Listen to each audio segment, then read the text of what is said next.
Magandang hapon po sa inyong lahat.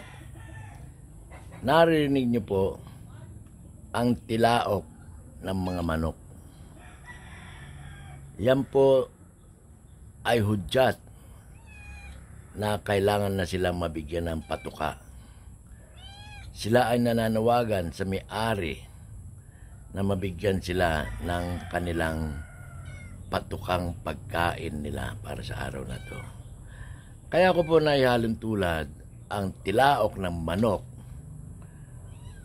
dahil tayong mga Pilipino, panay ang daing, panay ang complain, panay ang hinaing sa hirap ng buhay sa ating gobyerno ay hindi ito natutugunan. Ngayon nga po, katatapos ng eleksyon, karamihan sa mga politiko, ano ang kanilang hinihiyaw, hinihingi sa mga botante? Yun ay ang sinasabi nilang, iboto nyo ako para sa pagbabago. Meron ho bang nangyaring pagbabago? Obserbahan nyo ang inyong barangay, kapaligiran, kung meron nga hong pagbabago magmula nung nakaraang mga administrasyon, kung sino yung dating kapitan ng mga nakaraan taon, at ngayon nga po katatapos na naman ng eleksyon, meron bang pagbabagong maasahan o isa lang o sila lang ang magbabago at nagbabago?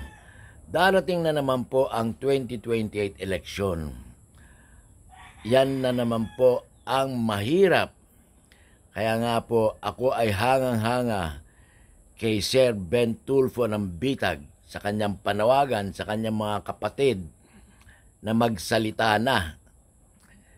Si Rafi Tulfo na nasa Senado at ang kanilang kapatid na si Erwin Tulfo na nasa Kongreso na sila ay magsalita na dahil sa mga korupsyon na pangyayari.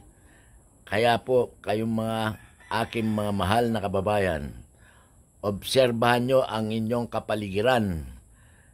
Tumilaok din kayo para sa inyong mga pinuno ng barangay kung meron nga bang pagbabago na darating o maaasahan o sila lang ang nagbabago.